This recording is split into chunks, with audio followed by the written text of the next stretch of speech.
Okay, we should be live. We're starting a little bit late here this week, but this is Tech Thursdays, episode 164, the next generation of computer hardware that is coming out. That's going to be the main topic that we're going to talk about. Basically, something that we talked about previously, but there are some new hardware leaks that just came out. There is an article on video cards or video card Z regarding the Intel Nova Lake processors, and I don't know if this is to be believed. It's just kind of out of nowhere. None of the other news outlets are talking about it, but this is kind of something that came out of nowhere because it does fly in the face of everything that we've been told previously. Basically, if this is to be believed, the Intel Core Ultra Series 4 is not coming out this year, according to this article.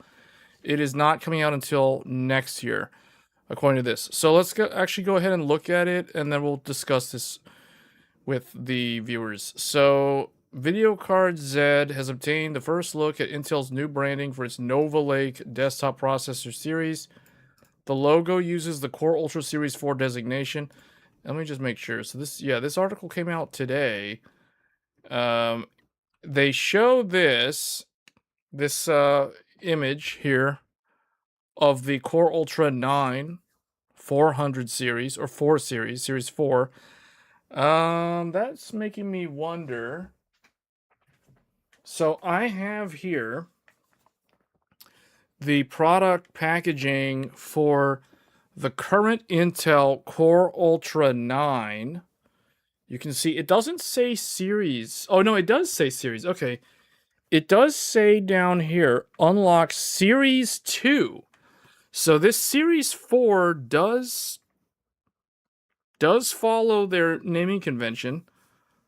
The design logo is different, and it is about time for Intel to come up with a new sticker art, because they do it every 2 generations or so, every 2 to 3 generations.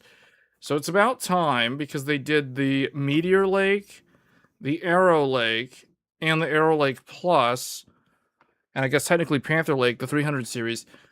All of them fall into the current styling, which is this styling for the Intel Core Ultra. So now they're changing it. If this image is true, if this is not like some fake thing that someone just kind of made up, then that's what it's going to look like, which is interesting. The 9 does look sort of like it's in a strange position. How the 9 just kind of goes down to the bottom there and just kind of like ends immediately at the bottom of the sticker. So I don't know if this is true or not. Originally, we kind of assumed that the Core Ultra Series 4 would be launching around October of this year. Now, one thing that's interesting, this article does say that the Nova Lake desktop embargo schedule extends into September 2027. Well, that's really far off. That's literally like a whole year longer than I originally thought. Because remember what I was saying? I said September of this year with a launch in Q4 of this year. Now, according to this article, that's not true, if this article is to be believed. So take this article with a grain of salt. We don't have any other sources that are backing this up. It's just Video Card Z. They're the only one that's saying this. We have also received updated news. Review and sales embargo windows for several Nova Lake S packages. The 28-core DS package, I'm not sure what DS means, is currently listed for late January through March of next year. The 28-core K model, this is the one that you would buy from a Micro Center or a Newegg, follow between March and April of next year. while the 16 core and 8 core are scheduled between late March and May. This sounds really, really strange. I almost don't want to believe this because Intel normally never launches CPUs like this. They usually launch them as a family all at once together. That is the Core 9, the 7, and the 5 typically all launch together. The 3 comes out later, but the 3 is not an enthusiast part, so no one really pays attention to it.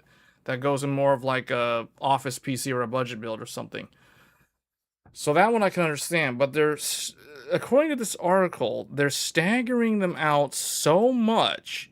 The 28, it's like there's this 28 DS package coming out in Q1 of next year. Then there is the one that people actually want, like the enthusiast 24 or the 28 core K model. This is the K SKU, well, that's like the overclockable one.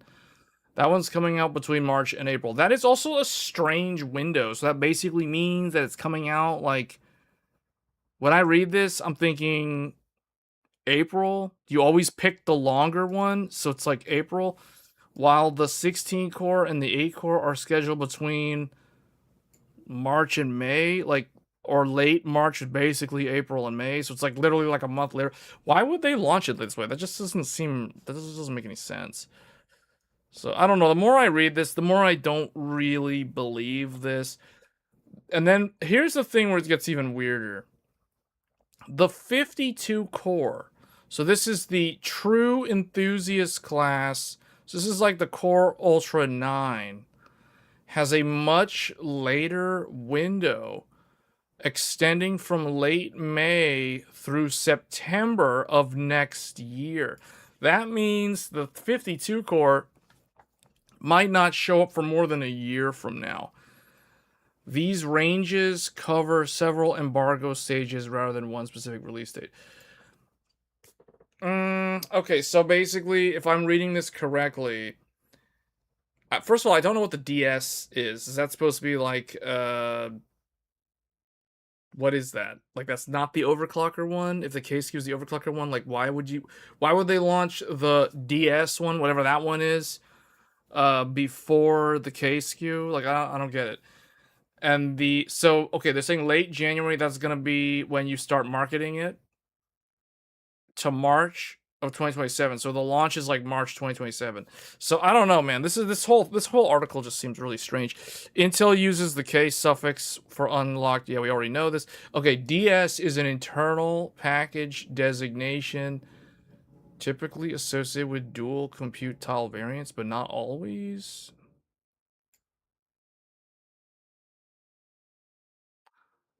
So the 28 core is a dual CCD thing, or like a dual really? I don't know. I'm confused. This whole thing seems confusing.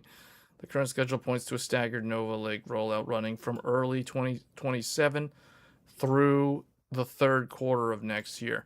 So that's like a year from now. That's very far off if that's true for that 52 core. So the one that actually has this sticker is gonna not be until like a whole year from now. I don't know. This is probably the most interesting article I've seen all week, though, in terms of hardware related stuff. Like, this is the one thing that sticks out to me. It's interesting because Tech Power Up published a review for the 7700X 3D, and they do kind of mention somewhere in here, I think in the conclusion, even they talk about how Nova Lake, they mentioned Nova Lake for later this year, which is same, yeah, like right here. Intel is expected to launch Nova Lake in Q4 of 2026, and AMD Zen 6 is further out still. AMD Zen 6 is probably Q1 of next year. So if Intel moves Nova Lake to also next year, then there's overlap. And I've been saying this for a long time now. I really think these companies need to stop like they need to stop launching their products on top of each other, like right next to each other. It's really, really annoying when they do that. It's very annoying. They need to give each other some space in time, like for real. Because this whole 90-day window, because since the pandemic, these hardware companies have launched, they literally just drop all their products within each other of a 90-day window. So like it's typically Q4 of the for the last 6 years it's been like this. So if you think back to 2020, in 2020, Q4 of 2020, in the midst of the pandemic, they literally drop everything on us. We're talking RTX 30 series, PS5. Oh, I mean, the consoles were included, so that literally was everything. You had the consoles, you had the RTX 30 series, you had the Zen 3, you had RDNA 2. So you're talking like all this stuff just kind of like all happening at the same time. So I guess if you were someone who was in the market for like a brand new PC build, I guess that was, and you wanted to be the early adopter with the brand, like with the best stuff, I guess maybe that was the time to upgrade. But then you follow through 2 years later, 2022, the exact same thing happened. You got 40 series, you got Zen 4, you have 13th gen Raptor Lake, you have, instead of the consoles, you had Raptor Lake, and then you also had the RDNA 3. So like the 7900 XTX. So you had like all that stuff, and then you also had Intel's GPUs, Intel's first GPUs, like the Alchemist GPUs. All that stuff just dropped right there at the end of that year. And then 2024 was similar. It was a little bit less interesting because Nvidia pushed the RTX 50 series out by like 90 days. So thanks Nvidia for doing that, because we need more of that. We need stuff to be staggered more. So 50 series did not, it was missing in action holiday season 2 years ago, so 2024. We got Zen 5, we Arrow Lake, and there was something, the PS5 Pro showed up. But then Nvidia moved their cards out by like 90 days. So I want to see the CPUs staggered. I'm tired of seeing Intel and AMD CPUs launched together. I think that's very, very annoying. Uh, they should give themselves some space so that they have their own hype cycle instead of having to have, because as someone who is going to cover all these products, like this is just way too much product all at once to cover in a significant capacity, unless you have a giant team that you can basically delegate all the different teams to cover certain products. So to me, it's just too much. And as a consumer, on the flip side of that, as the consumer, I don't want to have to deal with like all these different things. Just give me one platform at a time so I can decide at the time that the product enters the market, okay, yeah, this is good, or no. I mean, it kind of it misses the mark on certain things, or hits the mark on, like that kind of thing, as opposed to, hey, here's Zen 6, oh, here's Nova Lake, here's some new GPUs, here's a new console. Like, it's just, why do we have to do this within 90 days of each other? I just think it's just too much. And then nothing happens for 2 full years. Exactly. That's the reason why they need to stagger the products, so that it's not this, you literally have this drought of like nothing for what feels like 24 to 32 months now. And then all of a sudden, everything just like, hey guys, let's go to market all together. Even though we're all competitors, let's just dump everything in the market all at the same time. So yeah, it's not fun. It's not fun for reviewers, because it creates a lot of load on them, and it also pushes them to like have to push other things that they were working on to the back of the queue to prioritize these product launches. But then the consumers, I think, are the ones that technically have an even worse time. And the other thing too that's not really talked about is the retailers. The retailers don't like this. I've talked to a lot of people at Micro Center over the years that have covered a lot of these product launches, and none of them like that. They don't like it when They've got an NVIDIA launch, and they got all these people lining up outside over the weekend for the launch day. And then literally like a week later, they have to do the exact same thing for whatever the other thing is. So no, I don't like it. You disagree? If you hold products back, you're not. I'm not saying hold products back. That's not. I never said hold products back, because you don't know when your competitor is going to launch. But you should try to launch in an area where you know that you can better align your own product maps. Dumping all this stuff in the fall is not something that they used to do. This was not a normal thing. So if they actually delay, like if this thing is true and Intel's not going to launch Nova Lake until, like, they're going to stagger it out to next year, this might actually be a better thing overall than what the current rumors are, that they're going to just drop everything out in October of this year. So if they do this, the thing that I don't understand about this is, why are they launching the 28 core first? Typically, you would launch your big flagship guy first, because that brings in the most hype, that gets the most people talking about your new products, even if they're not gonna buy the Halo top tier product. You know, like, why would you launch that like as the last one? It doesn't make any sense. So this thing doesn't make sense to me. I'm okay with it launching next year. I just don't understand the strat, especially because they're launching like whatever the DS SKU is instead of the K SKU. Like, why are they doing that?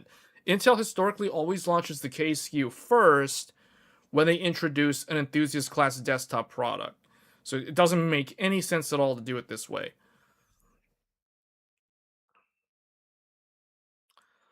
So I don't know. Intel uses K suffix for unlocked desktop processors. DS is it says DS is an internal, I guess, dual. What is the S? Substrate? Silicon?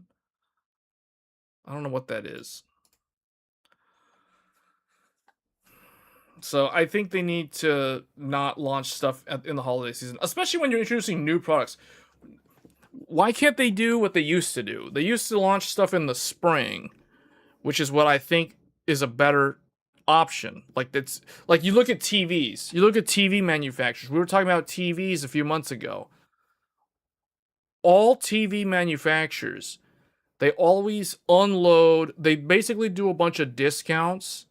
At least in the US, they do a bunch of discounts on their existing inventory around the Super Bowl. Then, shortly after the Super Bowl, they start introducing their next generation TVs, like their brand new refresh models or their new models that are replacing the old ones. They do that in the spring. That's when TVs do it. Laptops are typically the exact same way. So when a new laptop comes out, typically the laptop will be shown off at CES, and it will be announced and launched in the spring, but you won't really see mass market of that new laptop until the third quarter and the fourth quarter. So if you're like an early adopter, you'll see the new ones start showing up in the spring, but you won't really see them really flood the market until the fall. I feel like that is a better approach than to, hey, let's just throw everything in the holiday season, because consumers are probably gonna. I think if I had to guess, the idea behind doing what they're doing currently, where they just throw everything in Q4, they think that consumers are more likely to spend money in the holiday season. Therefore, they think they can get away with throwing these brand new products in the holiday season, and enough consumers will probably buy the new product, even though you're not going to get a sale. You're not going to get a good deal on a new Intel Core Ultra if you buy it in the holiday season, because it's literally brand new. You would only get a good deal on the outgoing model, on the older one, the one that this is replacing. So I kind of see the strategy now that I think about it, after talking through it that way, because it's like, oh, you want to get rid of your old products. So if you throw your new products out in the market during the holiday season, the enthusiasts will be more inclined to buy your new stuff, and then everyone else will go and look at your old stuff that you're trying to get rid of because they'll have better deals on the old stuff and it'll look more attractive, discounted compared to this brand new stuff, which doesn't have any sales because it's brand new. So maybe that is the rational reason why they do it that way. But I don't know. I would prefer that they stagger them out. Like I don't like having to deal with everything just showing up around October through December. Like it's been like that for the last like 6 years. So if this changes it, if Intel changes the model starting this year where they do not actually launch Arrow Lake this holiday, then I'm actually okay with that. I'm okay with that because I kind of think that's what they need to do. NVIDIA actually did a change for once. NVIDIA did not launch the 50 series holiday season 2024. That was when it was rumored to come out. They didn't do it. They pushed it out by a 90-day window, by another quarter. They moved it from Q4 of 2024. That was the original launch window. They moved it to Q1 of the following year. So maybe Intel will do the exact same thing with this Core Ultra Series 4. If this article is to be believed, that is what they're probably going to do. I don't understand this late May to September thing for the 52 core though. That's kind of bizarre.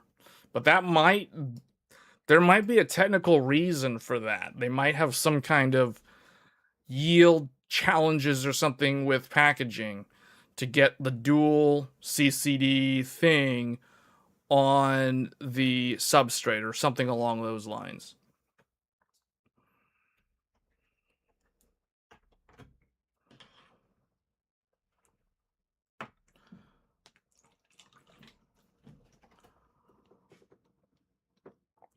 You're not really losing any performance. I mean, the QDIMMs are really just for the clock redriver. But you don't actually need the QDIMMs.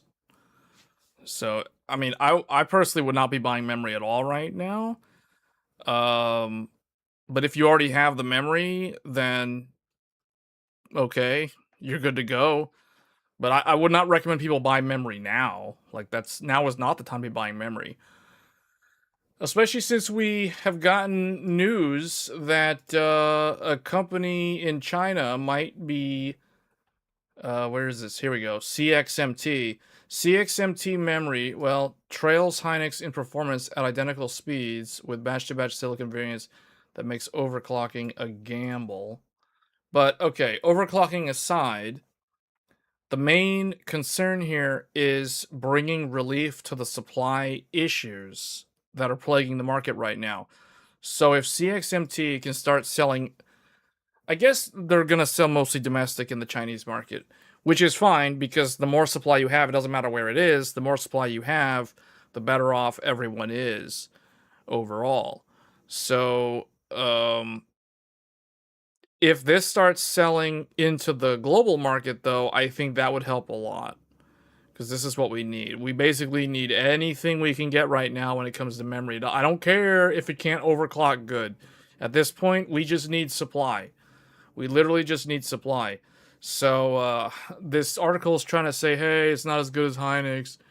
Okay, but you know what? Who cares? Right now, we just need memory. I don't care if it's not as good as Hynix. I don't expect it to be as good as Hynix. Micron is not as good as Hynix. So it's like, who cares if it's not as good as Hynix at this point?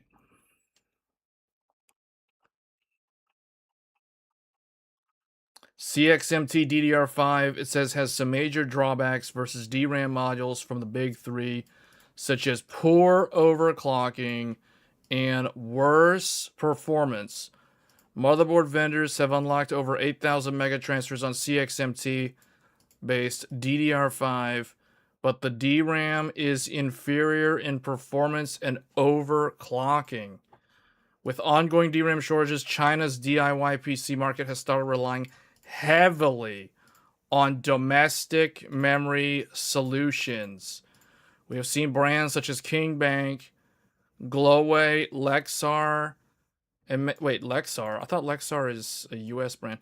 Lexar and many more utilize CXMT DDR5 memory. As such, motherboard vendors have started offering optimized support for these modules, With strengthened BIOS support, these memory modules can now surpass 8,000. Although there's not much of a reason to go beyond 8,000 with the current technology, though. With the current CPUs, you don't really want to go above 8,000. You kind of want to go to 8,000 and stay at 8,000. We've talked about that for a lot of reasons. Architectural reasons, actually. So, unlocking more performance. So, this is largely beneficial since... Okay. So, let's see what they got here. What do we got here? Let's see. Okay, so they're running an AMD Ryzen CPU with 48 gigs. That's the good stuff. You got to go 48. If you're not on 48 gigs, you don't have the minimum amount required in 2026 going into 2027. So 48 gigs, and that's 43 times 2. So yeah, 8600. This is DDR5 8600, and this is CXMT overclocked. The memory is rated for 6,000, 3 gigahertz, and they're running it at 8600, which is 4.3 gigahertz. That is insane. So on a CXMT, that's really, really good. So, okay. I mean, it's able to do it. This looks like that's not JEDEC. That's some kind of custom overclock, because JEDEC 8600 is not CL44. I think it's like CL48 or 52 or something. So that's definitely not JEDEC. So they definitely are overclocking. But the article goes on to say that there are some problems. This RAM does not scale with voltage. So it says right here, first of all, at the same clock speeds, CXMT modules feature worse performance compared to similarly spec'd SK Hynix. The silicon performance varies massively. That means there's a lot of variances in the batches. That means they're not doing a lot of binning. They're just basically making it and then just as is and just throwing out there. CXMT can provide volume, but see, that's what we need, though. That's what we need. We need volume. We don't really care. I mean, it's cool that they're doing this. Like they're trying to test the limits of it. That's what overclockers do. But in the reality of the situation we're in, we literally just need more supply. Sorting out good quality IC from each batch is harder than with SK Hynix, Samsung, SK. That's just the QA thing. That's a binning thing. Notice one thing, though. If you are going to try running your RAM way beyond its rated spec, you need to have active cooling.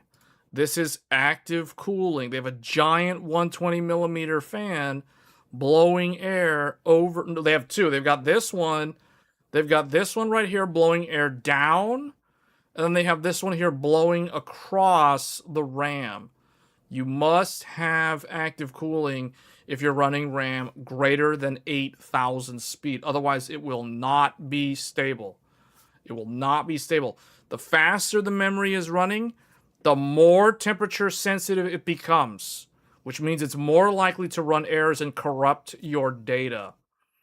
This is a very, very important point that I want to stress about overclocking memory. For anyone that's trying to attempt overclocking memory, if you're having trouble with stability running above 8,000, it's probably because you're not using enough air over your RAM.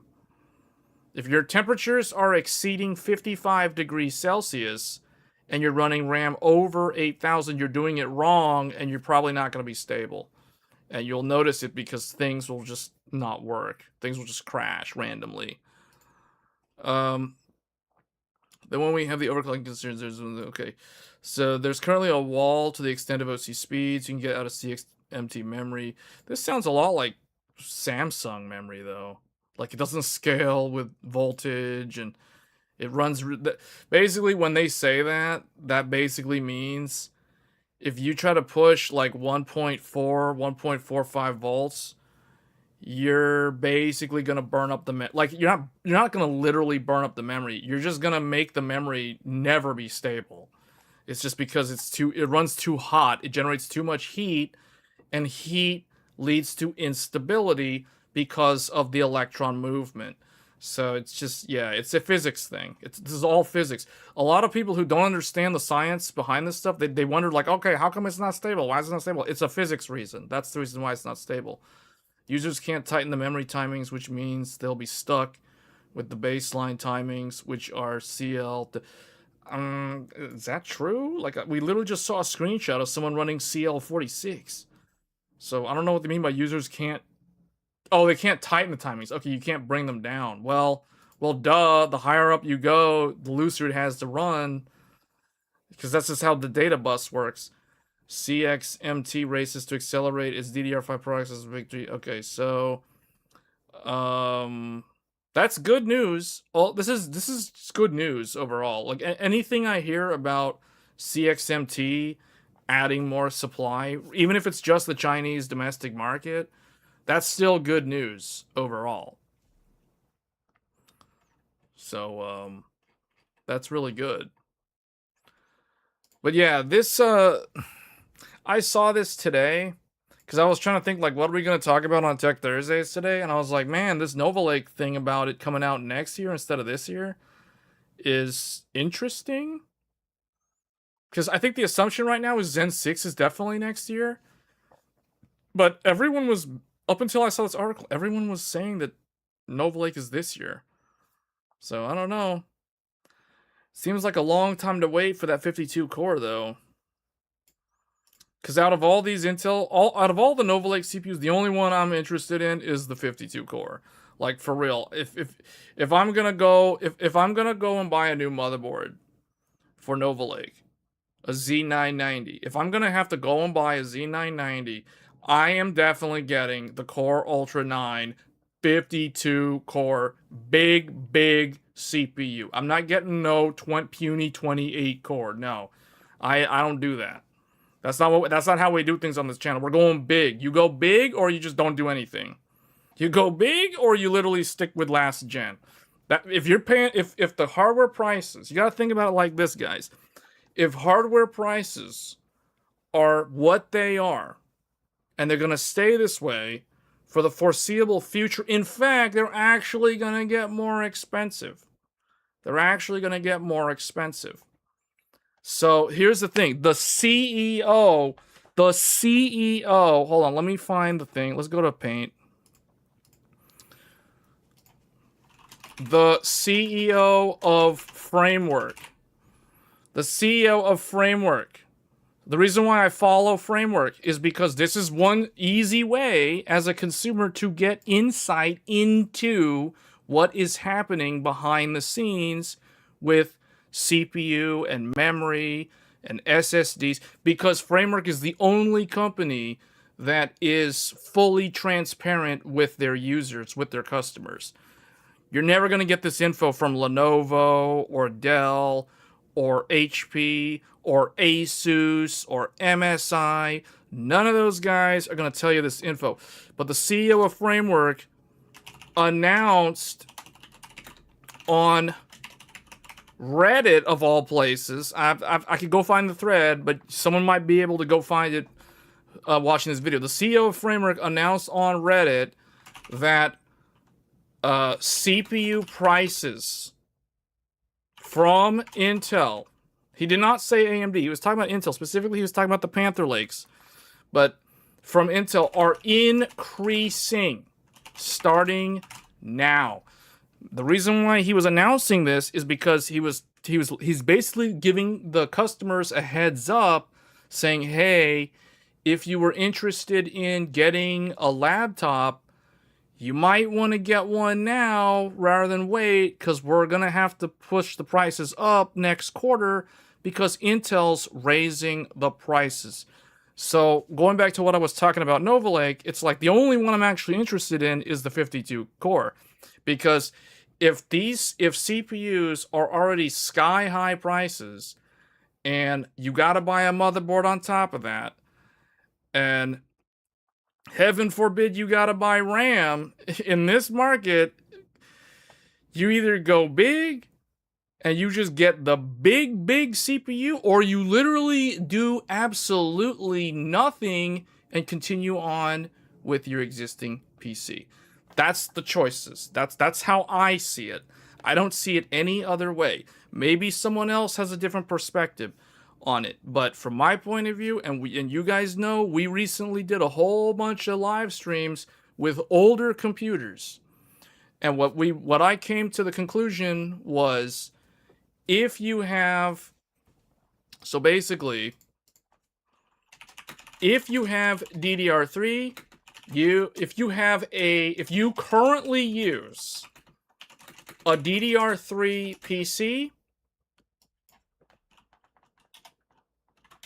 and you want to play modern games, you are in big trouble, because oh my goodness, DDR3 is so irrelevant now. If you don't believe me, go watch the live streams we did playing modern games with a DDR3 PC. We tested 2 different DDR3 computers. We tested an Intel Haswell, 4th gen Intel Haswell, and an AMD FX 8350. The Intel did better, but still completely irrelevant for modern games.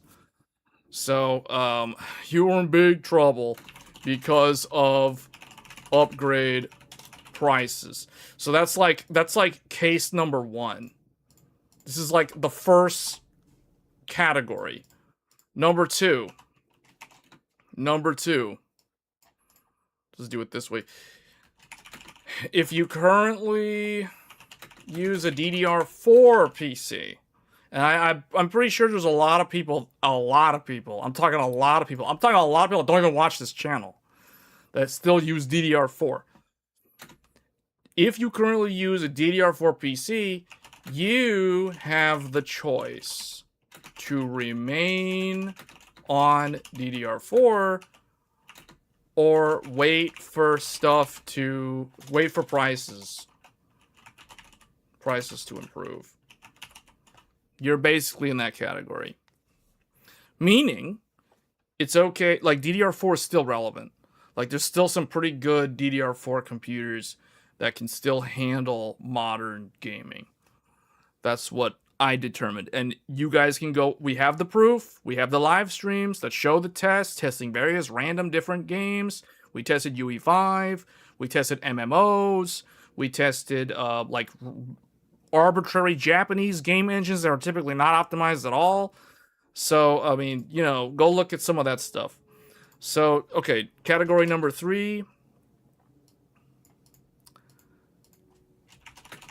If you use a DDR5 PC, you really don't have to do anything. You literally don't have to do anything. You can basically just kind of sit on your computer hardware and not do anything, because your computer is still pretty good. Like, if you're on DDR5, you're pretty much on a modern PC. That's the way I look at it.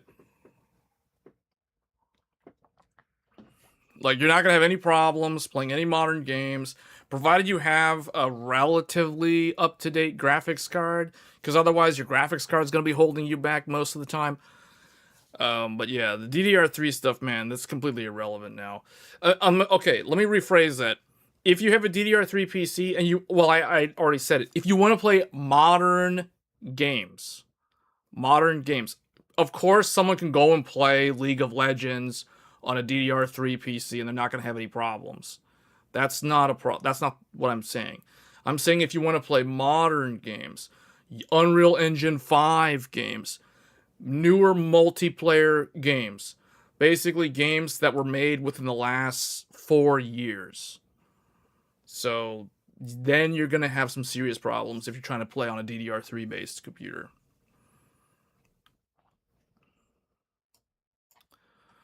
All right.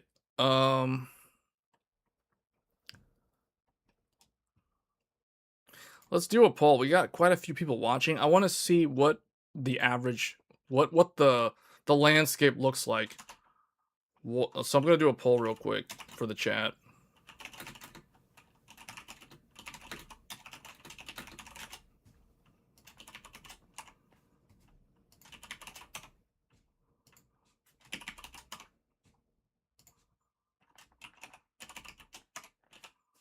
Okay. So the poll is up. The poll is up. What type of memory does your PC use? DDR3, DDR4, DDR5, or I just put a fourth choice in there, LPDDR5X. If you're on like a, I don't know, like a Mac or something, maybe you're on LPDDR5X. Well, just answer based off of the computer you use the most. Like your main computer. DDR3 for all three of your PCs. Oh, you have a laptop that has soldered RAM?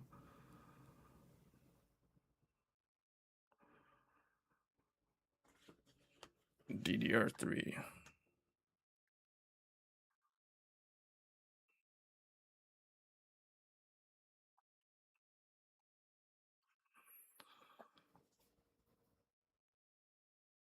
DDR6 is a digital download. Yeah. Okay, there's actually quite a number of people voting. But this is what it's looking like, man, because the prices of stuff is gonna get stupid expensive. The fact that if that rumor is true, if Nova Lake is moving into 2027, that means Nova Lake is gonna be expensive. Because like the announcements internally to the actual manufacturers from Intel announcing the price hikes on CPUs, that's not a good sign. That is not, as an enthusiast, you never want to hear that. I mean, of course, well, you don't have to be an enthusiast. No one wants to pay higher prices for their computer hardware. I mean, look at where we are with DDR5. Look at where we are with SSDs. CPUs are the next thing on the list for some weird reason. Oh, actually, I know the reason. The reason is because of AI. It's all because of AI. But man, it's sounding like it's pretty bad, man. It sounds like 2027 is gonna be pretty bad. It's depressing to say this, but it feels like 2027 might be a repeat of this year.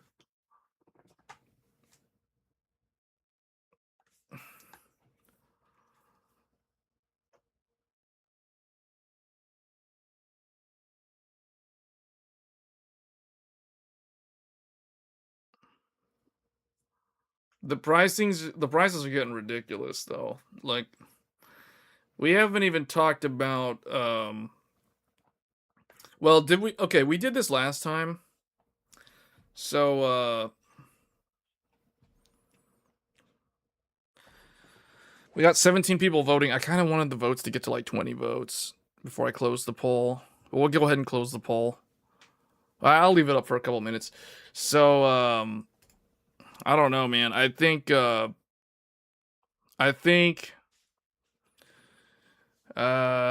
me see. Let's think about this. So you know the other rumor that I heard is that Nvidia is probably not going to sell to consumers next year.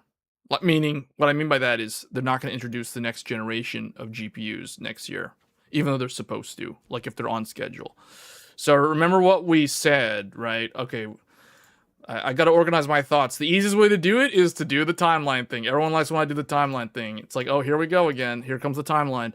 So let's start when, where should we start? I usually like to start with 2020, but I don't know. I kind of think we need to start a little bit more recent. So let's start with 2022. Yeah, let's start with 2022. So let's put some stuff. Zen 4. Let's just put some stuff.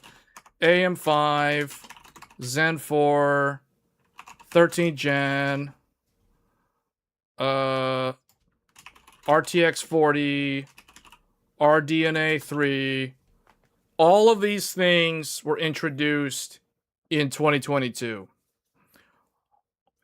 Almost 4 years ago. So what did we say? Moore's Law used to be 12 to 18 months. Then it became 18 to 24 months. So we typically look at 2-year, 24-month cadence for new product. New product. So fast forward 2 years later from 2022, what did we get? Zen 5. Arrow Lake. You got Arrow Lake in 2024. You had Zen 5. You had no, we didn't actually get that. So, yeah, that was an interesting year. So, I'll tell you something. RTX 50 series was supposed to come out in 2024. NVIDIA purposely moved it. NVIDIA purposely pulled a fast one. They moved it to 2025. So we're gonna, do we need to include that? I guess we can. Yeah, let's put 2025 in here. It's kind of weird because I didn't put 2023 down, and now it's spaced all weird. So here we have this, we have this. Those things were 2025. That's last year. Then this year. What came out this year? Oh, look. Nothing. How about nothing? Arrow Lake Refresh was a thing? It's like, oh, in the D2, you got D2. you got Arrow Lake Plus, and you got the D2. It's like, there's nothing to get excited about, man. These things aren't even cool to talk about. So it's like, you got nothing. Basically, you got nothing. Nothing new. You got refreshed AMD. You got dual CCD Vcache AMD for like $900, and that's a problem. And we're gonna talk about that later, because when companies do this thing, when they're like, "Hey, let's charge, I don't know, let's launch the 9950 X3D2 at, I don't know, how about 900? No, that's not true. That's not true. They didn't do that. I'm just joking. So basically, it's almost $1,000, but literally $900, right? $900 for the 9950 X3D2. So we got that. We got 270K plus. Literally written that way. You can't type it this way. That's politically incorrect. So you have to literally write the word plus. And this was like, I think 249, I think was the. And then you got what was the other one? 250K? Yeah, 250K plus. So you got this for, I don't know what the price was. I guess it was this. And then, what was the other thing? Someone just said it earlier. Oh, yeah. 5800X3D? 349? What? It's like, talk about reruns, man. This is like rerun. 2026 is the rerun central for computer hardware. Reruns. It's just a bunch of reruns.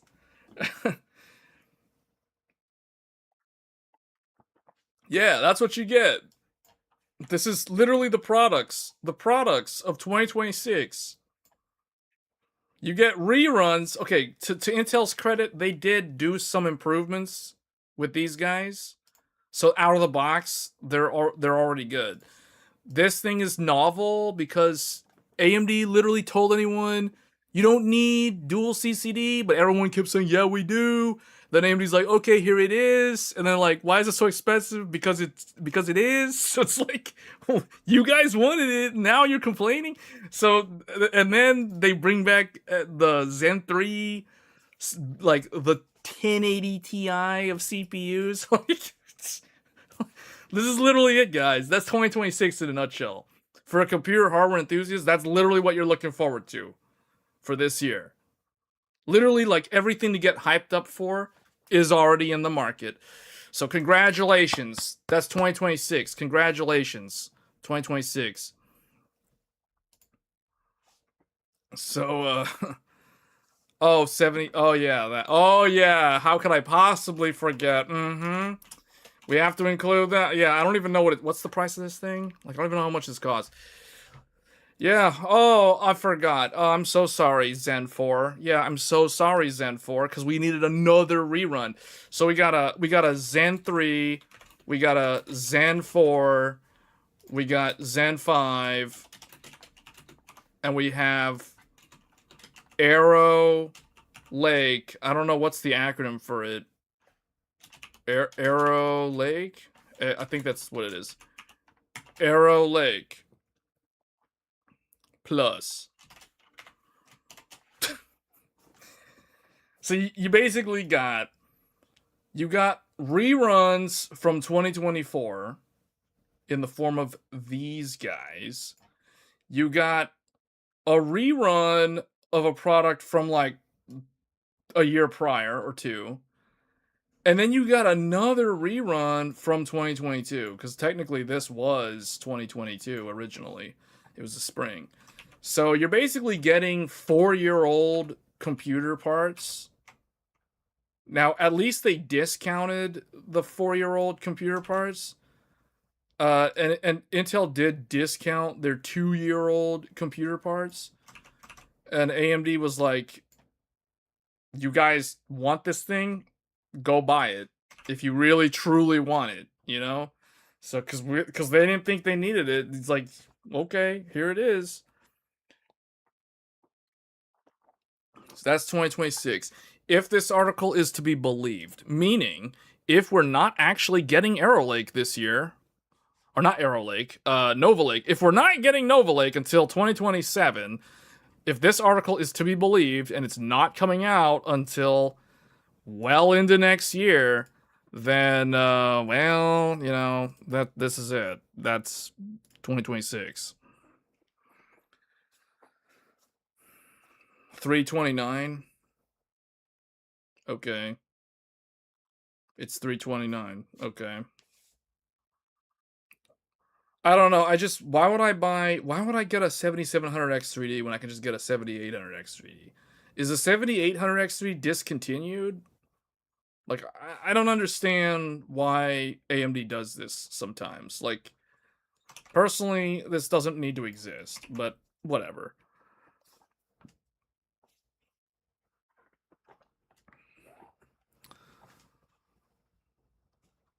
If you sell the DDR5 now and put it into HYSA until DDR6, I'll be able to afford DDR6 on launch. 7800X3D is still available for 300. Yeah, so it's okay. Yeah, exactly. So why would I buy the 7700X3D when I could just get a 7800X3D? Not that I actually get a 7800X3D in 2026. I'd rather buy a Zen 5. Like, why would I get those? You know, like, I don't know. Maybe that's the enthusiast in me talking, because it's like I'm not a big fan of buying last gen parts when current generation has already been out on the market for over a year at this point. So, and some of those parts, like like this one came out. Oh, I left the D2 off, and no one actually pointed it out. D2. That's supposed to be a D2. No one actually pointed it out. We got 27 votes, and somebody voted for DDR3. So someone's got, at least somebody here has got DDR3. So we can close the poll now because somebody voted for DDR3.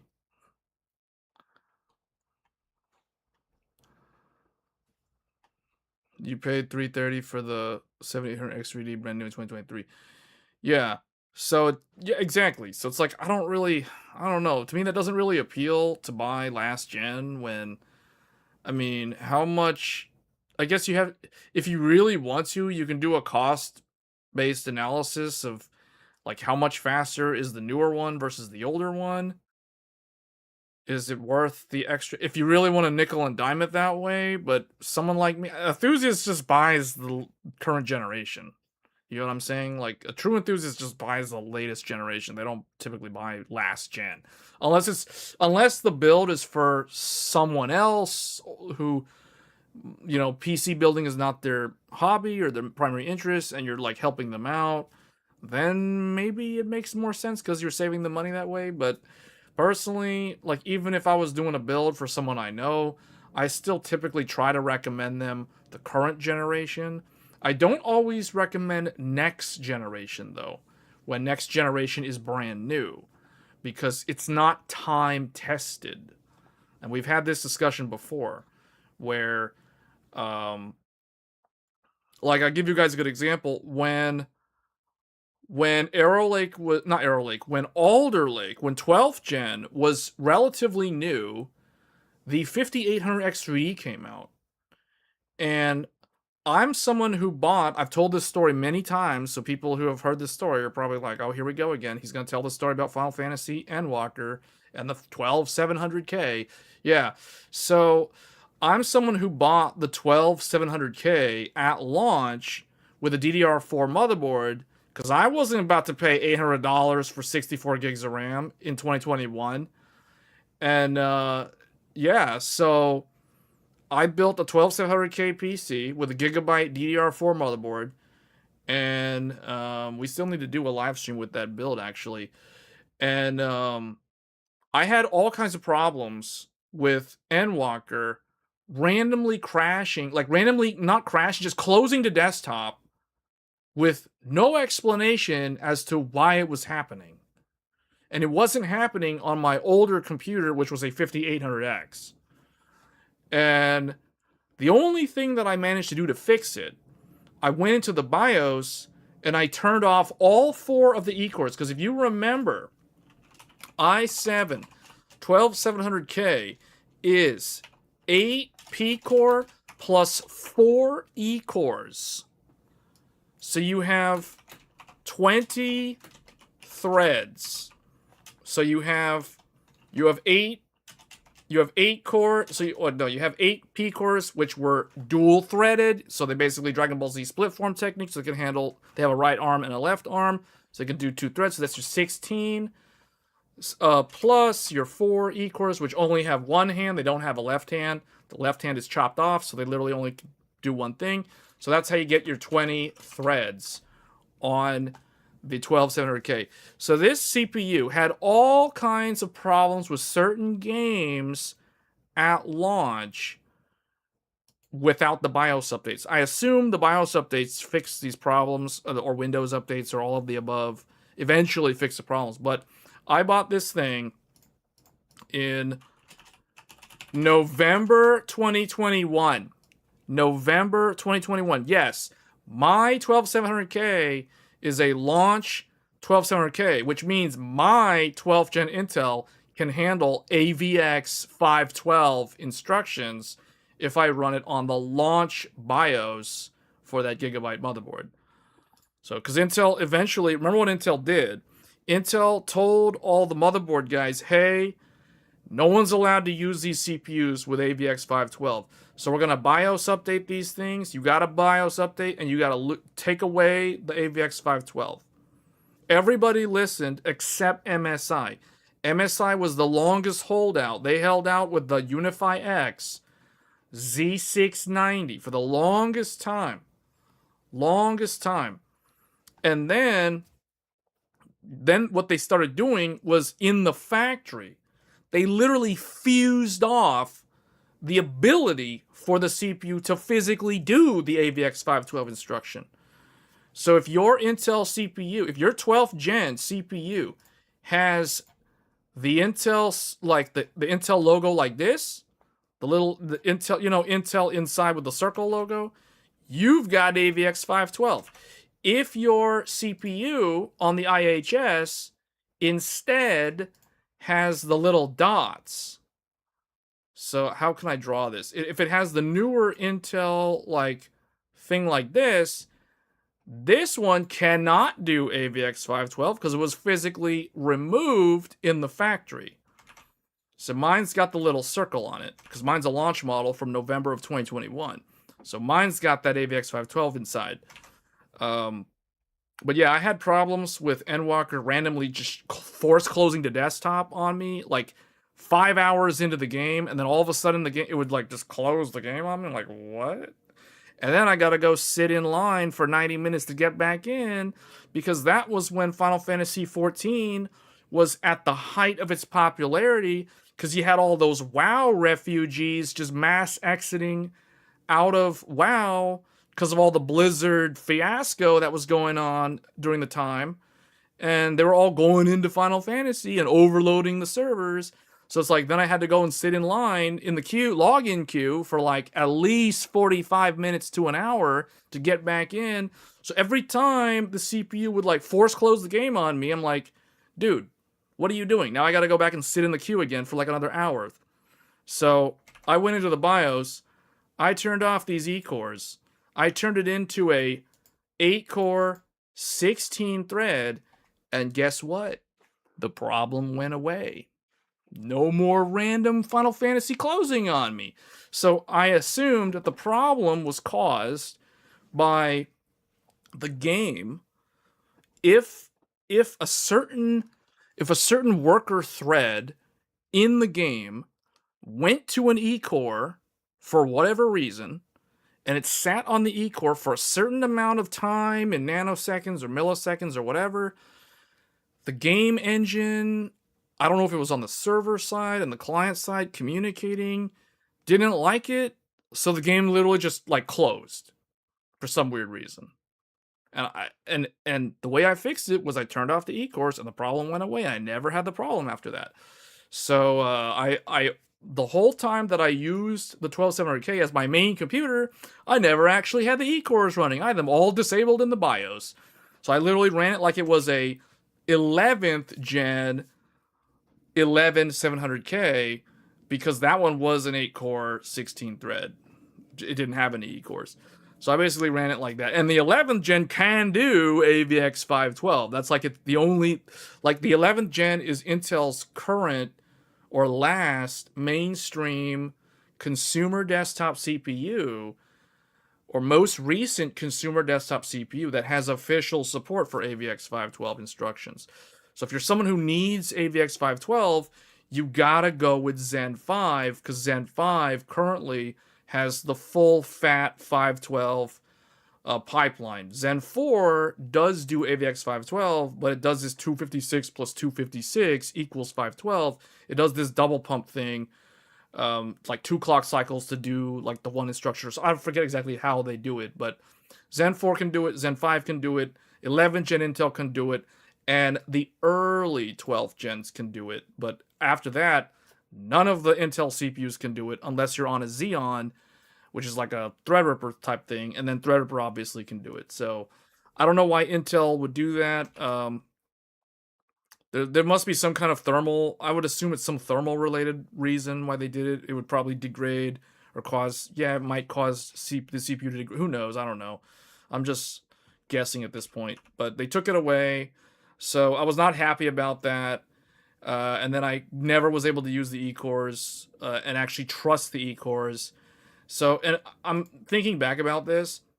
Probably it was a combination of Windows 10 plus 12th gen with the early BIOS and the games not understanding what the E-cores do. Because I remember there was another problem. There was a lot of like anti-cheat software that didn't like the E-cores and thought you were like cheating. And I remember this. There was like articles about that. I never had those type of problems with the 12th gen. But that was another reason why I was like, I immediately thought, okay, there's probably something wrong due to the E-cores. Just turn the E-cores off.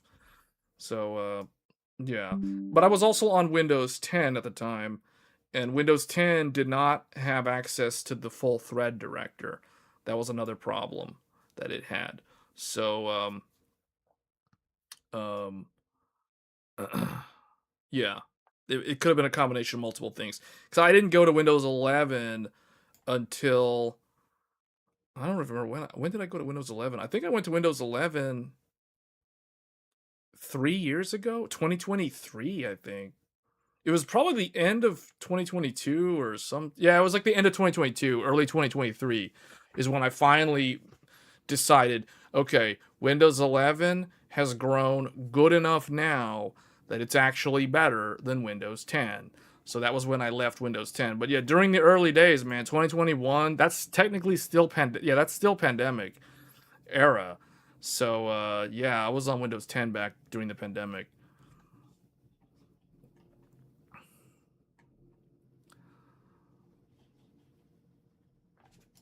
So yeah, that's what I call the pandemic era. Pandemic era basically includes lots of CPUs, actually. The pandemic CPUs. Pandemic CPU arc. So the pandemic CPU arc was the first pandemic CPU was the 10th gen Intel. Then there was the Zen 3. Then there was the 11th gen Intel. Then there was the 12th gen Intel. These are all known as the pandemic CPU era. So if you have a 10th gen Intel or a Ryzen 5000, which is Zen 3, not 5800X3D though. It has to be a non-X3D. No, did I say Zen 5? I meant Zen 3.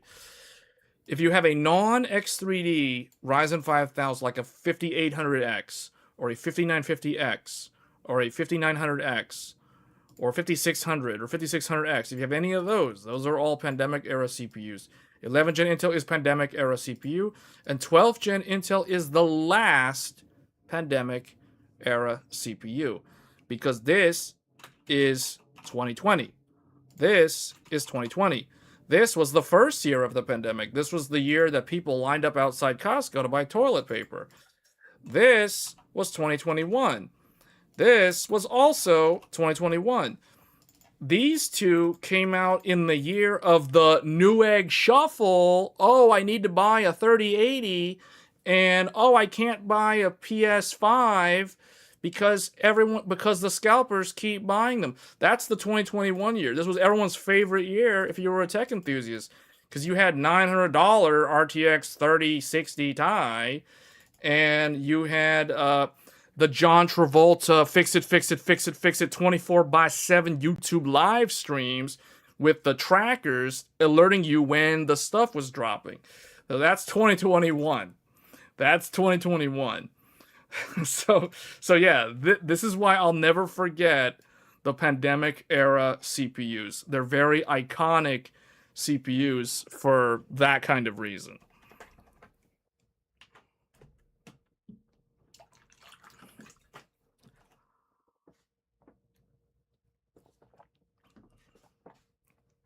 So we're way past that.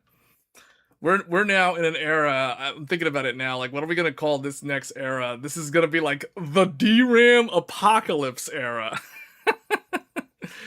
The DRAM apocalypse era.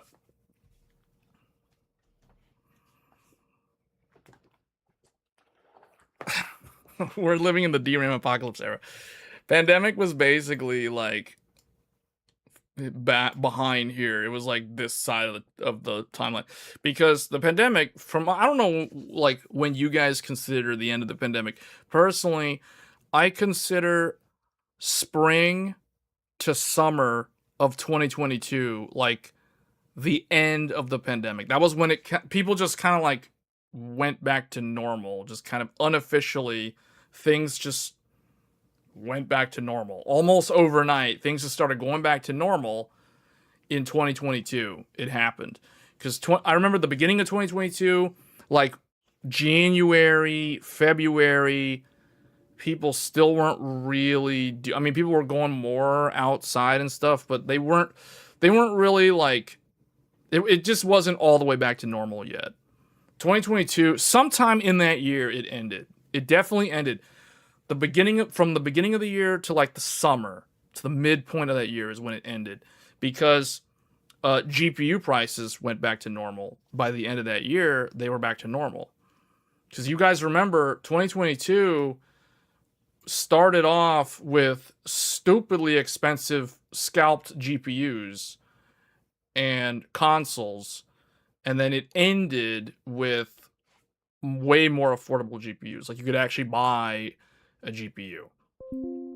So yeah, it was that year. That was when things went back to normal. And that was the year that all this stuff showed up at the end of that year. Like, in the last 90-day window, all of these things started showing up. Now, when I say the graphics cards, I want to make one thing clear.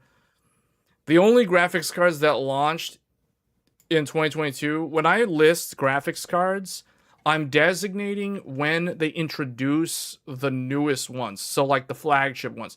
So 2022, RTX 4080, RTX 4090, RTX 4080 fake, or RTX 4080, like the fake 4080 that they unlaunched and then relaunched as 4070 Ti in, I think, like January of 2023 or something.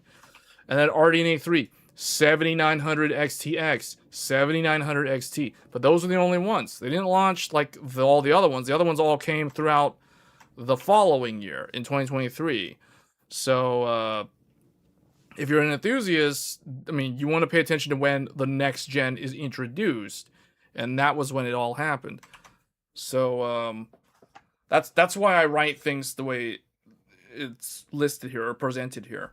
But yeah, it seems like for this year, it's kind of sad, actually. Like, this is literally it. Like, unless Nova Lake shows up at the end, we literally had a whole year go by where there was literally just a bunch of reruns and a CPU that everyone said needed to exist, but yet now no one thinks it needs to exist. So, yeah, that's 2026.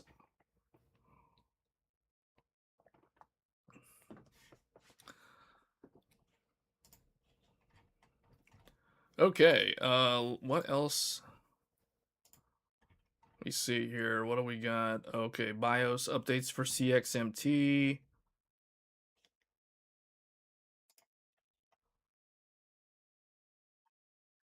TSMC CEO stresses choosing chip making tech isn't like buying milk from 7-Eleven. Okay. He admits he's jealous of Samsung's profits. So apparently Samsung is making higher profit margin than TSMC. I find that hard to believe, unless if not for Samsung's vertical integration. Since TSMC is a pure play business model and Samsung is not, they're fully vertically integrated because they're a conglomerate. So I don't know why he'd be jealous of Samsung when. Okay, Samsung Foundry making money due to high competition in the market. ASML's chief financial officer outlined that his company was planning to increase its low NA EUV machine production by 30%. Close being covered with orders for equipment. His remarks suggested. So, this is what he said. Wei stated, from the competition point of view, choosing a technology, ramping it up, is not buying milk from 7-Eleven. Well, I'm quoting the sentence from my customer. It says that you're choosing a kind of technology partner. It is no shortcut. You need to understand the technology. You need to really utilize it using the test chip and then something and work together and then prepare the capacity and ramp it up. That's why I say it takes about 5 years. 5 years. That means that the choices they make are baked in for like half a decade. So there's not a lot of room for error and respins in this business. And this is a very competitive business right now. Because there's not a lot of players in this market anymore. There's only a handful of fabs like TSMC, and there's only a handful of chip makers that are making the world-class most performant chips. It's not that today you think this milk is better, you go to the next store, it's a 7-Eleven, you don't like it, you go to another store. So basically what he's saying is, you can't, if you want to build a computer chip, you can't just go, it's like you can't just have TSMC build it for you. And then on the next time, like, okay, you want to go make your next generation, and you're like, oh, let's go to Samsung this time because they're cutting us a better deal. They're charging less money. So let's go with them. He's saying you can't just do that because it's more of like a back and forth partnership working with the foundry. So he's right. He's definitely right. Any vertically integrated company that has the fab and does the chip design, like Intel or Samsung, will tell you that that's absolutely correct. So there's a lot of collaboration between the two companies. So this question also covered competitors Intel and Samsung. The analysts wondered how TSMC was going to compete with Intel, which was getting US government support, and with Samsung, which made hefty profits from its foundry business. In response, the CEO outlined that TSMC also got government support, by the way, although we don't announce it. Oh, well, I mean, you kind of just did. As for Samsung, Wei admitted that they make a huge amount of money. That is true. Samsung is a conglomerate, and added that he was jealous. He's jealous because they're a conglomerate. I mean, who wouldn't be? However, the TSMC executive believes that customer trust and technological capability. That is true. So that is the thing, though. Like, TSMC, for a while now, I have thought that TSMC has had a lack of competitors. So, because remember how we keep hearing about how they keep raising their prices? Like, TSMC's raising their prices on their next generation node because they've got more demand. The demand keeps going up because they're the best producer. They have the best fabs. They're world class. They're second to none. So everyone wants to go to them. Like Apple goes to them, Nvidia goes to them, AMD goes to them. Everyone wants to go to them. Tesla, Amazon, all the boys in the back, they all want to go to TSMC and have them build their chips. And that makes the price go up. So for the longest time now, basically since I want to say it was probably around the pandemic, I started thinking to myself that, man, TSMC is really like, there's not a lot of people competing with them. So this is not good. It's not good for the industry. So the fact that these other competitors, Intel and Samsung, are ramping up and becoming more competitive, because the underlying message here, that's the unwritten, like the read between the lines message, is that Intel and Samsung are becoming more powerful as fabs. Like, they're getting better. They're getting better at being more competitive with TSMC. And that ultimately is a good thing, because you don't want TSMC to just run away with the market and be, like the one company that everybody goes to. Although it's kind of weird how ASML, the company that makes the lithography equipment, this giant thing here is from ASML that TSMC relies on to make the chips. Like, from my point of view, they kind of have a monopoly there that I find it hard to believe that no one ever seems to want to call them out on this, because who are the alternatives to ASML that are making this level of technology for the chip manufacturing? Like, I don't know. I'm not aware of who the big players are besides ASML in that area on the lithography side for the system. But no one wants to call them out. I find that really weird to believe that no one's competing with them. And yet they're always like, hey man, TSMC needs more competition, which I agree with. And they're starting to see that. But what TSMC is saying, he's pushing back saying, hey, hold on. It's like, yeah, even if you've got those other guys, those guys are not, they don't have the legacy. They don't have the established proof of quality that TSMC has been able to demonstrate time and time again. And if we look at some recent examples where a company went with one of those two instead of TSMC, we kind of see the results of the product. For example, if you think back to the pandemic, of course, the pandemic, I don't know, I did not expect the pandemic to become a theme of this live stream, but if you think back to 2020, NVIDIA launched the RTX 30 series. The RTX 30 series was unique in that for the first time in a long time, NVIDIA did not go with TSMC to manufacture or to fabricate the Ampere architecture, the Ampere chip for the RTX 30 series. They went with Samsung. They selected Samsung to build the chips to make the RTX 3080, for example, the 3090, basically all of the 30 series. So, what was memorable about the RTX 30 series? The RTX 30 series was a power hog compared to the previous generation of NVIDIA chips. The 3080, yes, it did perform a lot faster than a 2080, but it used a significantly higher power limit or an amount of wattage to give you those numbers. And you go look at the 3090, it was even higher. It was like 350 watts of electricity for the RTX 3090.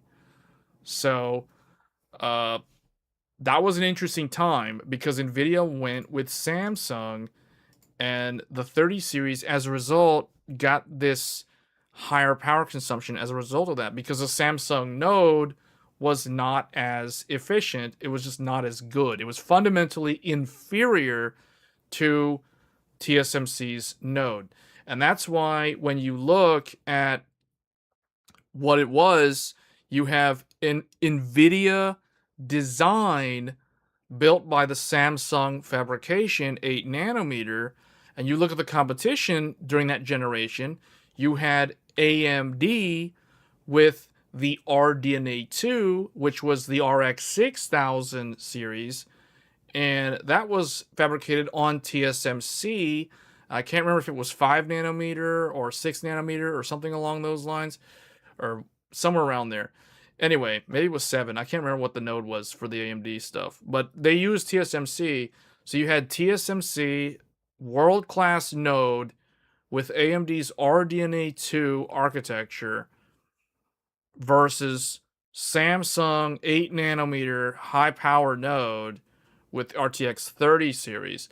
So that was probably the time where I feel like AMD and Nvidia's GPUs were the closest matched at the high end than they had ever been in like a very long time. What felt like a very long time. Because if you guys remember the last time, so you had like RX 6900 XT and RTX 3090. You had these two GPUs. These two GPUs weren't too far off from each other. And the AMD card was like, I think this one was like 300 watts versus 350 watts on the RTX 3090. So the 3090 was using more power most of the time. And then the last time you had AMD and Nvidia like competing directly against one another at the highest end, at the Halo tier of the stack, you had the R9 Fury X and the GTX 980 Ti. The 980 Ti. So, and you think about this, this is like late 2020 was when that launched, and this was like 2015. So that's like a big 5 to 5.5 year gap, because this was like summer 2015, and it's like spring to summer 2015, and this was like winter, like December of the pandemic of 2020. So yeah, it had been a long time since the last time that AMD had a GPU that was capable of challenging NVIDIA's flagship. So part of that was, when I kind of think back to this generation, like 30 series and RDNA 2, I wonder how would have things played out if NVIDIA had gone with TSMC. Like if they never went to Samsung to save money, or whatever the reason was they went to Samsung for that generation.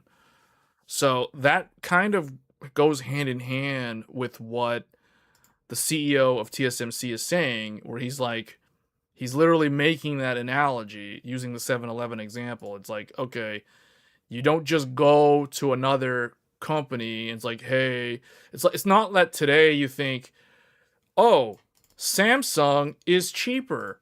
You go to Samsung and have them build your RTX 30 series. It's like, no, you shouldn't do that. You don't like it. You go to another store. No, you don't do that. So that's basically what he's saying. Because you're going to probably end up with an inferior product compared to the product that you would have been able to get if you had gone with TSMC. That's kind of what his hidden message is. So yeah, interesting comment there from TSMC's leader.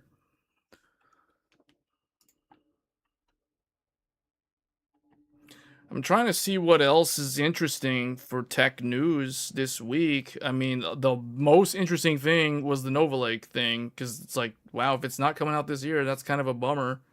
But I'm okay with things not launching all at the same time. Although if Zen 6 is next year, then now Intel's also next year, so now we're back to the same problem again.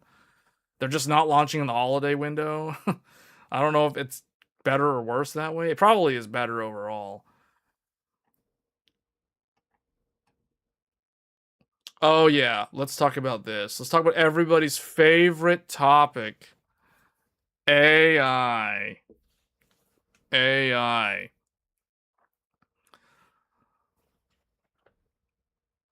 So this week, Jensen went to Japan.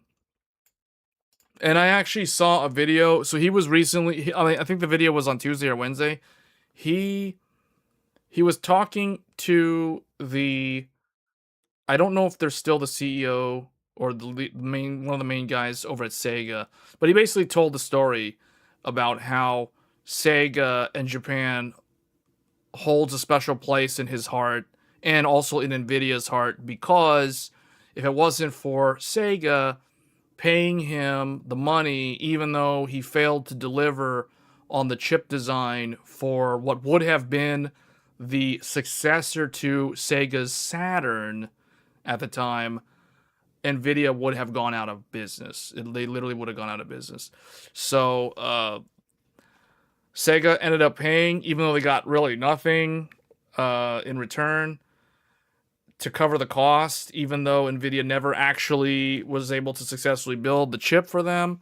I forgot who Sega went to. Sega basically had to scramble to go with someone else to build what would eventually end up being the Dreamcast, which ended up being their very last console. But yeah, he basically told that whole story. And then after that, he immediately pivoted and was like, hey man, I want to make an announcement. AI PCs. We're revolutionizing the market. We're going from the traditional PC to AI PCs. So he started showing off those. It's funny how this dude in the background is using an Apple. He's using a MacBook.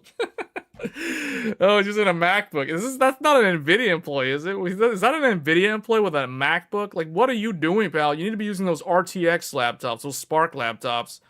You're doing it wrong, man. You shouldn't be representing an Apple with NVIDIA's CEO right there. That looks really bad, man. Like, there's a MacBook.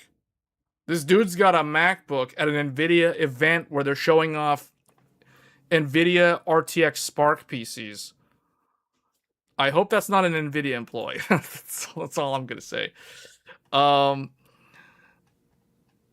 Yeah, so he went to Japan. He went there because he wants them to start producing humanoid robots.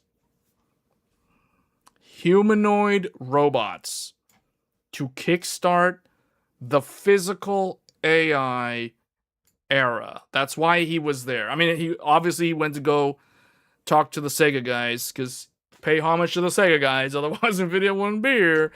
So gotta go see them. But then now he's like, hey man, he actually went to, after the second day he was there, he went to go see the Japanese government to tell them to build the humanoid robots.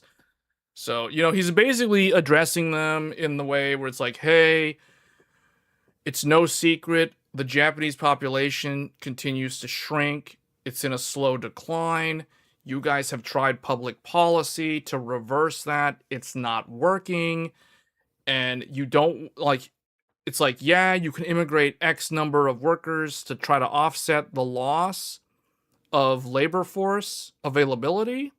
But he's like, wouldn't you rather build robots instead? And they're like, yeah, that's cool. So let's just build robots. So they're going all in on robots, man. This is going to be really, really interesting to see how this plays out. I don't know what these things are on Twitter. Alien technology. Oh, man, they're going all in on robots. They're going all in on robots, man. Oh, man, this is crazy. They're going to have digital twins of everybody as in the robot form. It begins. It's like some kind of weird Star Wars Revenge of the Sith moment. You know what I'm saying? It's like some kind of weird thing. This is how you go from the Flintstones to the Jetsons. Yeah, to make another comparison, that's how he sees it. I mean, that's truly how he sees it.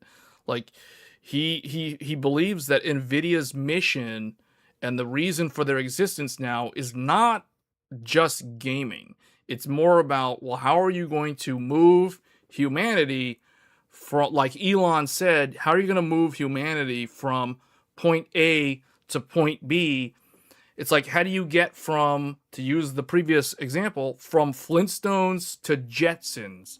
You know what I'm saying? You got to go from Stone Age to futuristic sci-fi. Well, how do you actually make the sci-fi a reality? Well, he believes that the AI and robots is the answer. So, and Nvidia has a lot of investment money now, so they can do it. They're making the chips, so they have something to back it up, like an actual finite, like tangible hardware thing, versus a lot of these software companies that a lot of them are probably going to struggle trying to sell their products. So there's going to be a lot of like, I feel like there's going to be a few winners in this, and there's going to be a lot of losers in this. That's typically how these things go when there's a new market trend that just shows up. There's a bunch of like growth all at once, which is what we're seeing now, which is why we're having to suffer with all the memory shortages. But then there's going to be a consolidation period where you start seeing the winners emerge and the losers lose and drop out of the race or end up getting absorbed by some of the winners. And that's probably going to happen probably sometime in the next 3 years, if I had to guess. You'll start seeing that consolidation. We're seeing a little bit of it now. Like if you compare Claude with some of the others, like Anthropic versus OpenAI, it really does look like Anthropic is starting to pull ahead of a lot of the other AI companies. So I'm noticing a lot of companies are starting to back Anthropic. And when I say companies, I'm talking about big Fortune 500 companies that are starting to back Anthropic over OpenAI. Not saying that people aren't backing OpenAI. I'm just saying, like, what I've observed here is NVIDIA's doing their thing, and they're trying to play all sides of it.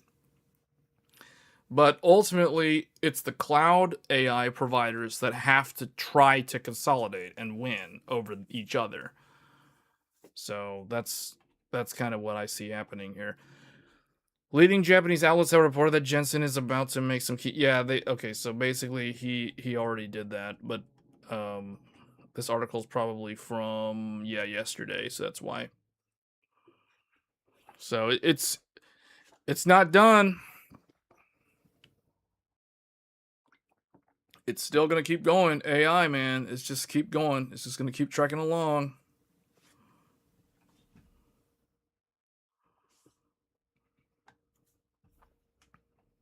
Physical AI. Oh no. Someone was telling me this a few months ago that there's this movie with Will Smith. I forgot when the movie came out. It was probably like in the mid 2000s. There's this movie called I, Robot. I think it's I, Robot. You guys tell me, because I've never seen the movie. There's a movie where Will Smith is the main character, and there's like a robot, and there's like that he's friends with this robot, and I kind of need to see the movie. He was telling me, like, with all this AI stuff, he said he recently watched that movie, And he came to the conclusion that that movie is more relevant today than it has ever been. So I don't know. I kind of need to see the movie now because he's like, you got to see it, man. He's like, Will Smith is in it. There's a robot that he's friends with, and then it's like the robots go rogue, and it gets all crazy, and there's like this car scene and stuff. Yeah, man. I probably have to go see that movie now. Hates robot. His character is into retro. Oh, okay.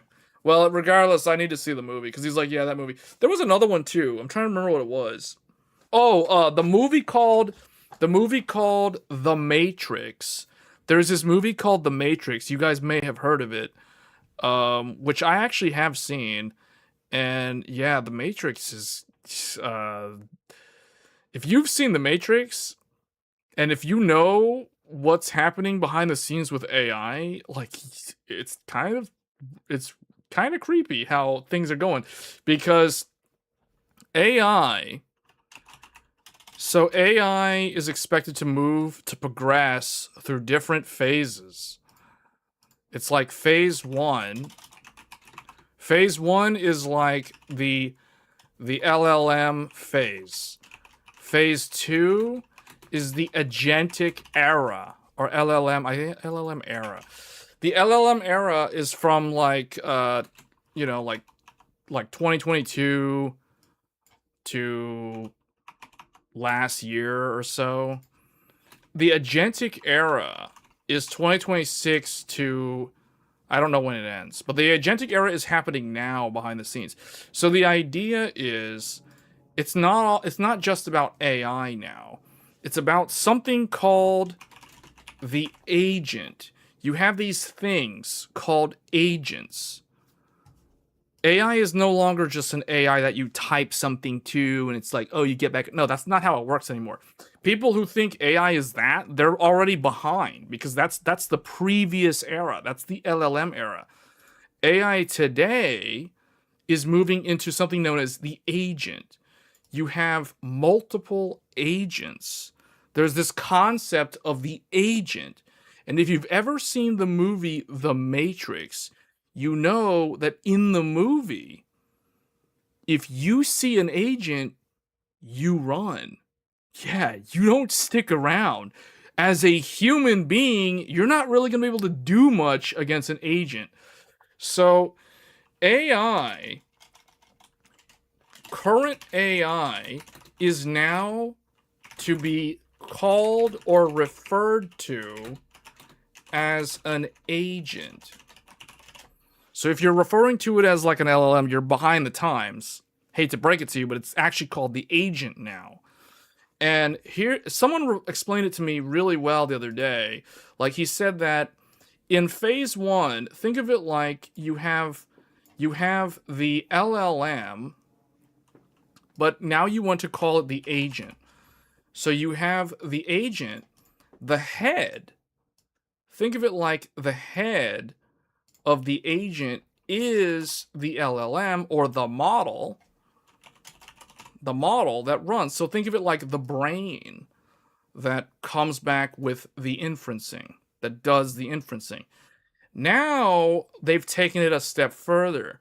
Now they have developed a new thing that is called the harness. There's this new concept, new terminology, the agent and the harness. And the harness is kind of what gives the agent like actual, it's like a body effectively. It gives the agent the ability to now interact with its environment. So now you have the harness, the agent for the LLM, and it's like you're slowly working your way to the point where it's going to get more and more capability because now that you have the harness it heavily mitigates hallucination of AI because it restricts the AI to better feedback control so that it stays more within the boundaries. Also, the other thing too is the harness allows it to interact with stuff. So for example, if you if you're requesting the AI to do something like tell me how to design Zen 7. Like what do you do? How would you build Zen 7? The Without any context of what it should do, the agent will basically just make up a bunch of random nonsense like, oh, I would go to TSMC, I would design a chip using CAD software, get an engineering team to develop the thing, contact TSMC for tape out scheduling and all that stuff, and tape it out and do that, da, da, dee, dee, dee. It's like all generic things. But if I give it a list of instructions, like I tell it, here's Zen 5, and here's Zen 5's microarchitecture, and here is the integrated graphics, here's the NPU details. So tell me, how can I make Zen 6 if this is the requirements, this is the information? I can now give this to the agent to study and analyze and research how to make a better, more optimal CPU. So this is kind of the thing that the companies are doing now with the AIs. It's no longer just some basic little GPT thing. No, they're using harnesses and doing all this stuff. So we have progressed to phase 2. This is today what exists. And then when you bring in other things, there's another thing. This is what we would call RAG.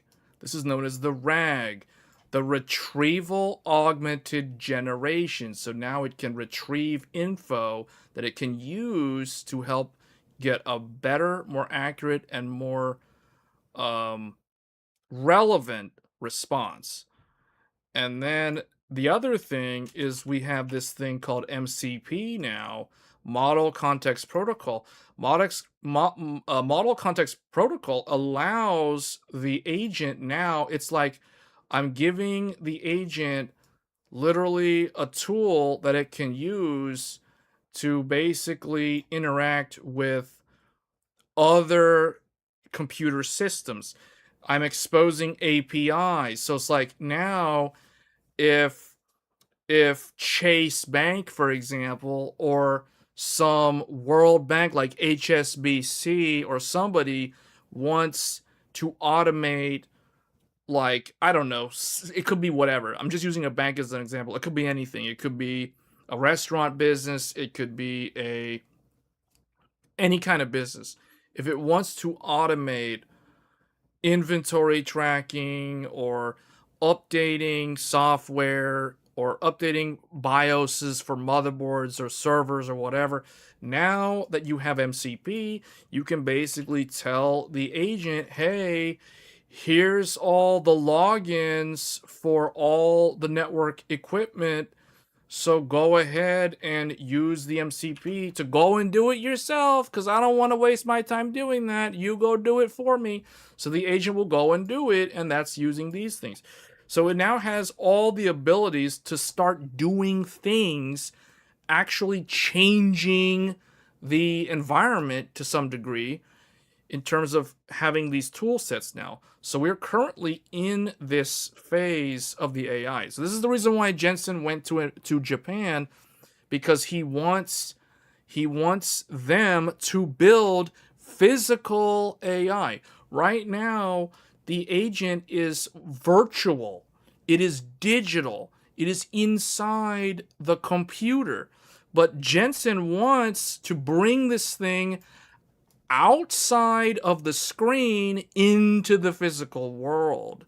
That is going to be known as phase 3. Phase 3. Physical AI era. The physical AI era.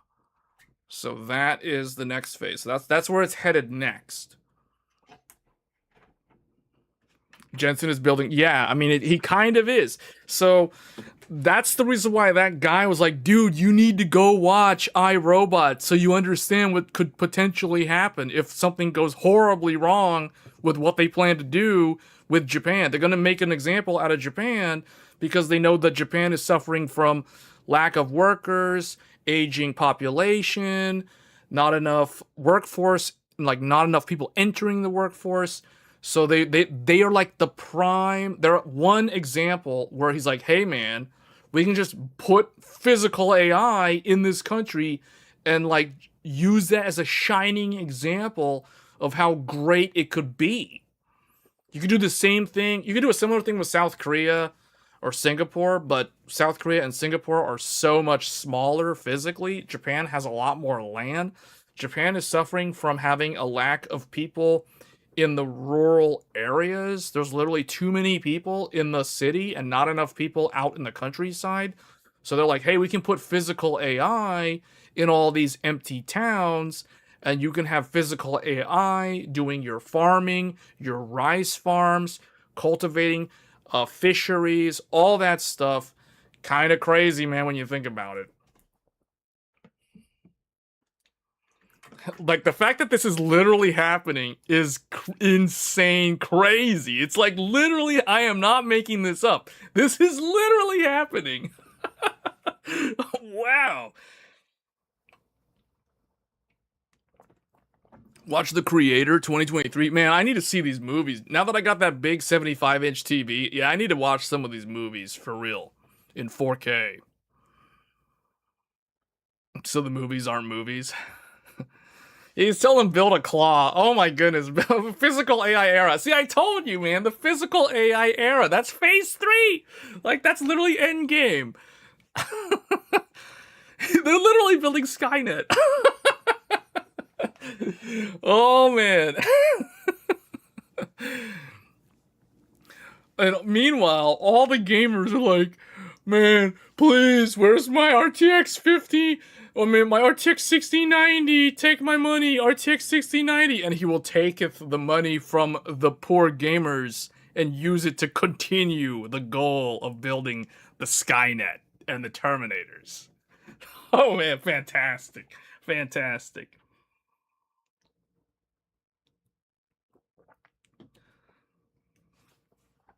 Oh, man.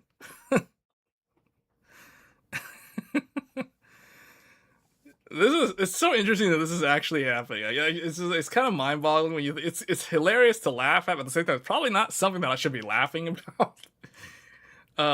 What do they got here? So they're doing Isaac for humanoids, Isaac for manipulation, Isaac for mobility, autonomous mobile robots, industrial manipulation arms. Yeah, man, all they gotta do is leave it to Japan to build a robot that has bulletproof alloy and is so strong. Like, the joints are so high quality.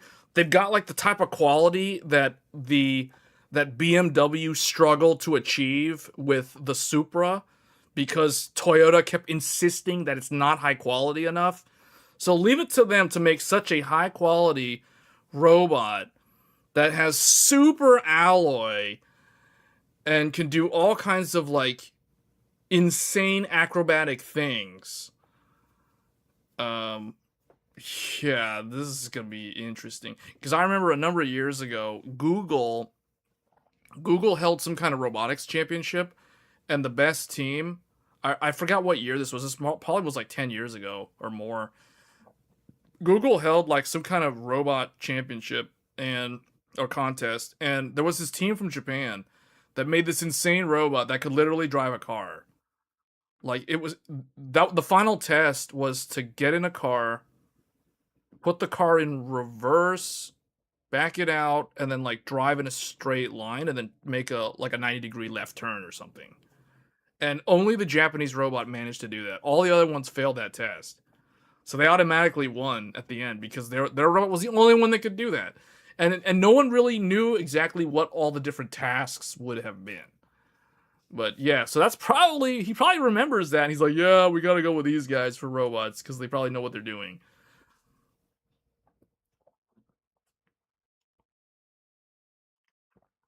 Elon's making. Oh yeah, the whole like colonize. Are you talking about like colonizing Mars?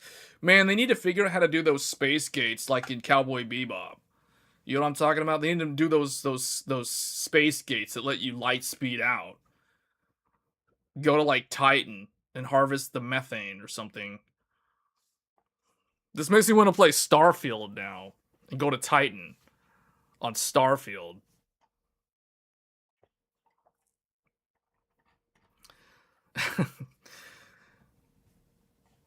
Yeah, this is kind of I don't know what to say about this. I mean, I've already said what I said about it. I mean, this is the next stage, right? Like we're currently in the agentic AI era.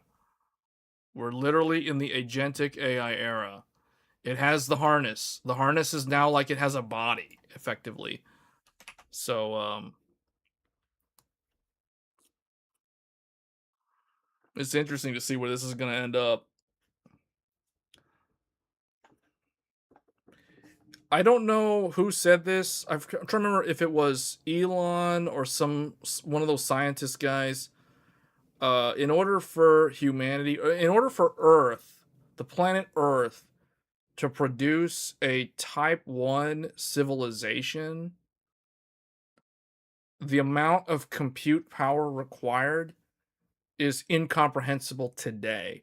So, okay, Elon didn't say, I forgot who said that, but Elon did say that humanity in terms of compute power is hitting a hard wall, a bottleneck right now. We're literally compute bottlenecked by current silicon technology, like semiconductor technology. Like he was saying that we need to go to quantum, but the problem with quantum is it's not coming fast enough. So he's like, in order to get to that type 1 civilization, you need quantum. Oh, it might have been Michio Kaku. It was either yeah, it might have been Kaku who said that. I can see him saying that. So it's probably him. Someone was saying something about Type 1 civilization, humans going Type 1 civilization, and in order to achieve that, you need to leverage quantum computing. And quantum computing today is still too rudimentary, like it's not advanced enough yet. And Elon was the one that was saying through the use of AI, that can hopefully accelerate the path to being able to use quantum in in an effective way to eventually get us to become a type 1 civilization. That I mean there was a lot of other things that he was talking about that were somewhat related to that, and most of it was like roadblocks that prevent us from getting there, but he was pretty confident that AI would be at least be a tool that humans can use to help get quantum out the door and then eventually start leveraging quantum computing to get to the point where we can start to become more like a type 1 civilization, because humans today, Earth, just type 0, man. We aren't even type 1, we're type 0. So we got a long way to go to get to type 1, but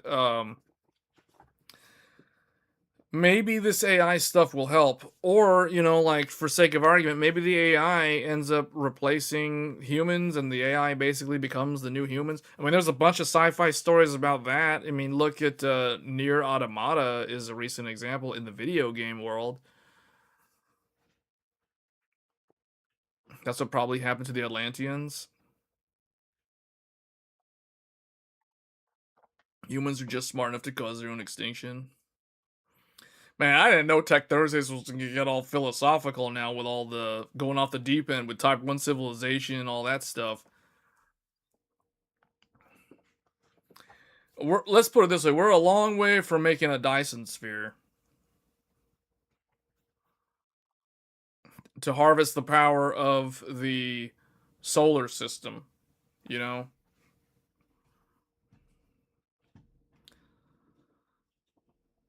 All right. Well, I think we're almost at the 2 hour mark, so I think this is probably gonna be it. Let me see. Was there anything else? We mentioned the whole hardware stuff. So next year, if if this is it for this year, then all the new hardware is literally next year, like all of it.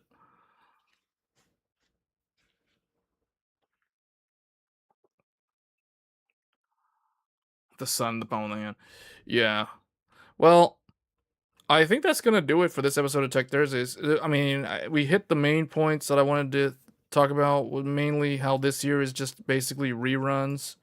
It's all reruns unless we get Nova Lake at the end of the year, which could still end up happening. It's just that article from Video Card Z makes it seem like we're not getting Nova Lake this year.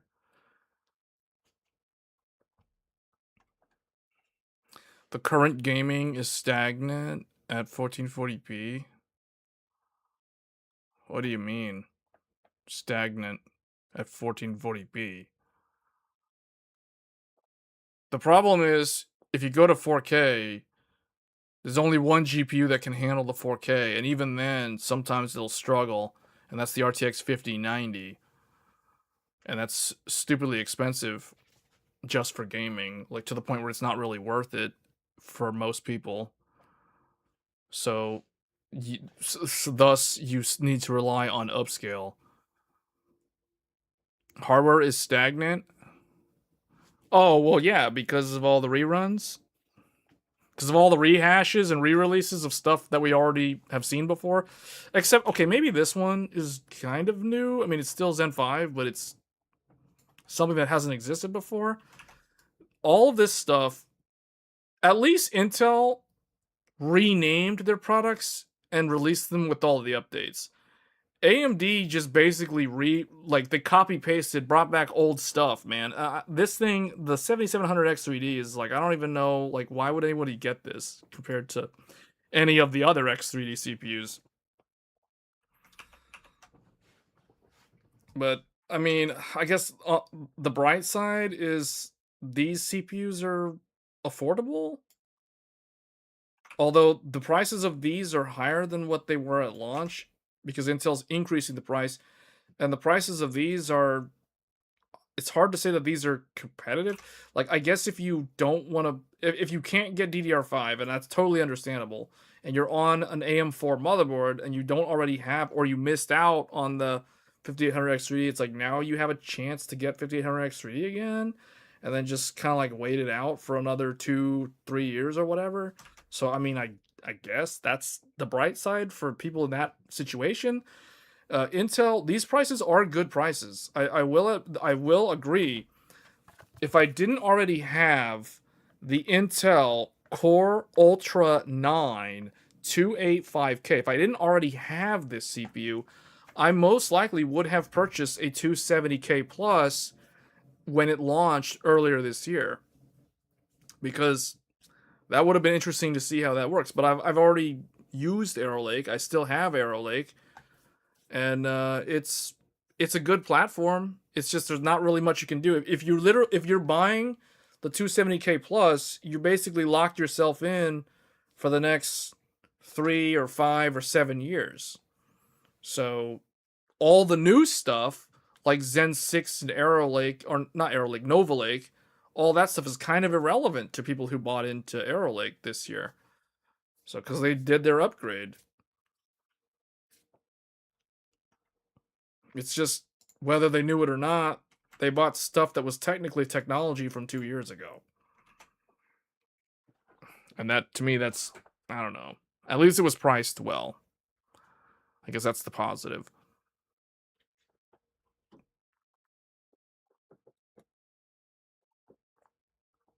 I don't play any games at 8K. How do you even play in 8K? I assume you're using super sampling or super resolution scaling or something. And you're on a 4K monitor upscaling all the way to 8K. Like, I assume that's what you're doing. You're using VSR or DSR to do that, or unless the game allows it. But you'd have to enable the DSR or VSR in the graphics control panel to actually access 8K in the game, unless you literally have an 8K display.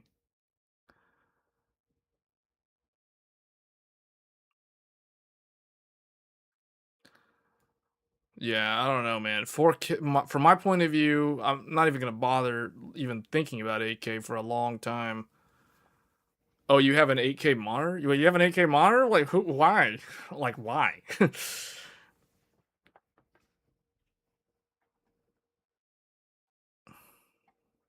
You're doing yeah, you're doing DSR. It's called DSR. If you're on Nvidia, it's called DSR. If you're on AMD, it's called VSR.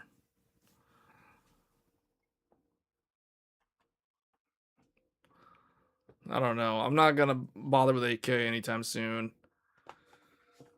I mean, I'm someone who games at 4K, and I don't plan on going beyond 4K for a long time because, from my point of view, we have not achieved 4K yet.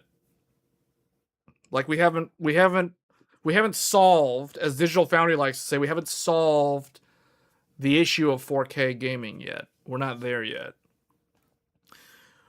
The way you can tell if the resolution has been solved is when you can buy a GPU for a decent price and play your games at the target resolution and not have significant performance problems.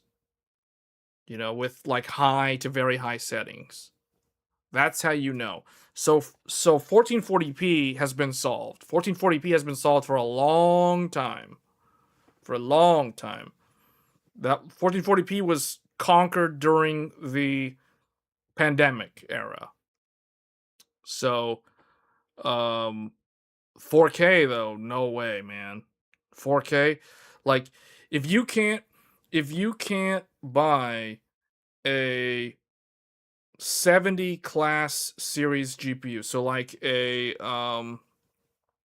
9070 XT or a 5070 or 5070 Ti, if you can't get one of those GPUs and play at 4K, and here's the thing, 4K native resolution,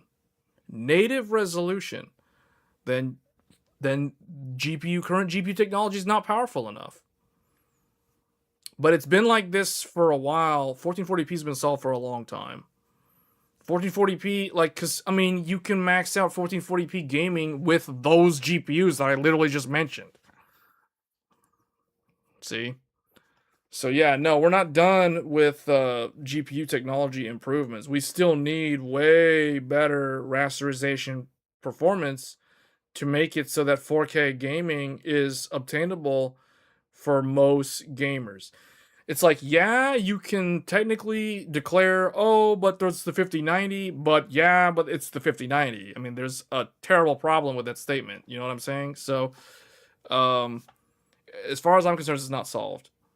It's not solved. I remember when 1080p was solved. 1080p was solved around, like, 1080p was kind of solved a decade ago, if we're looking at things correctly here, because when the GTX 1080 came out, that was a 1440p graphics card that was super overkill for 1080p.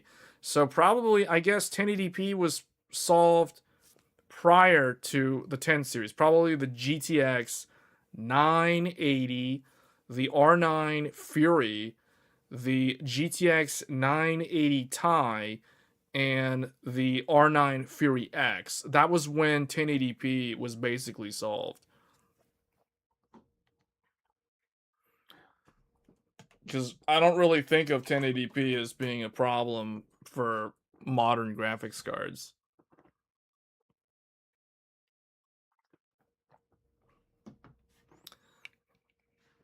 With modern games and modern, like, 60 class GPUs, you can play all the 1080p games.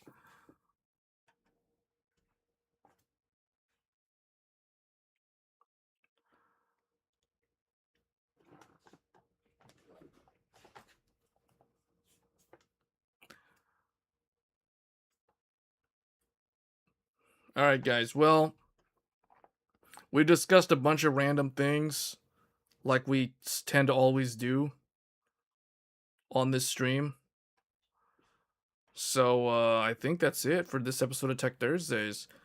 If you guys are new to the channel, we do these live stream shows every Thursdays. I try to have some kind of topic agenda to talk through, so I have some kind of talking points, but it always goes off the rails. I didn't expect it. Let's put it this way. I did not expect to be talking about Type 1 civilizations on Tech Thursdays. I had no idea it was going to go that far off the rails. We're talking about iRobot, Will Smith, Elon Musk, and Type 1 civilizations. That was completely unexpected. That was definitely not in the script. So we definitely went off script. I drew my little timeline thing. I didn't get to draw the rest of it. We didn't do 2027. We didn't do 2028. 2027, we already know what's coming out in 2027. So let's go ahead and do that real quick. So 2027 is Zen 6, Nova Lake. Unless Nova Lake is this year, but it seems like it's probably next year. And PS6 and is GTX or GTX. What GTX? RTX 60 series and RDNA 5. All of this supposedly is expected to come next year. So we were going to do 2028, 29, and the next decade.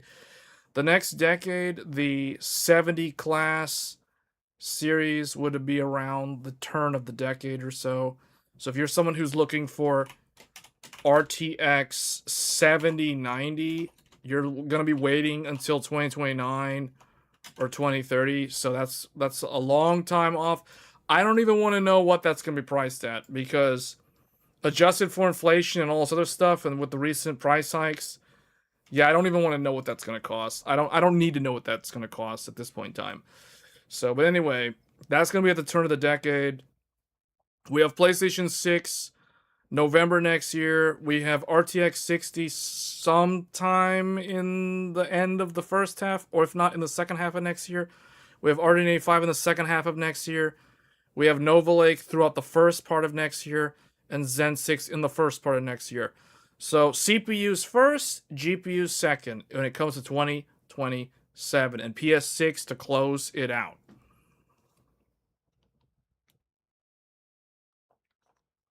All right, guys. So that's going to be it. Thanks for tuning in. If you're new to the channel, do get subscribed so you can keep track of like when we do these live streams. Sometimes I do live streams that are not related to Tech Thursdays. Like we do gaming live streams on the weekend. Occasionally we do build live streams, like where I'm building a computer. It's not very common. We've done so far, I think 1 or 2 this year. We're going to do one soon though. It's going to be more of like an older build. It's not going to be a new computer. It's going to be an older computer. So if you want to tune into that, you do need to hit the bell icon. That's kind of my way of getting people to hit the bell icon. I don't like to nag people in a bunch of videos. But if you found this entertaining, if you're a tech enthusiast like I am, and you like to talk about computer hardware, even if it's just all hypothetical stuff or predicting things, do hit the bell icon and get subscribed to the channel. And with that, we're going to end the stream. Thank you all for tuning in for this week of Tech Thursdays, and I will see you back next week on the next episode of Tech Thursdays. If you're catching the gaming live streams, we are going to do one this weekend. It's probably just going to be very similar to what we live streamed last weekend.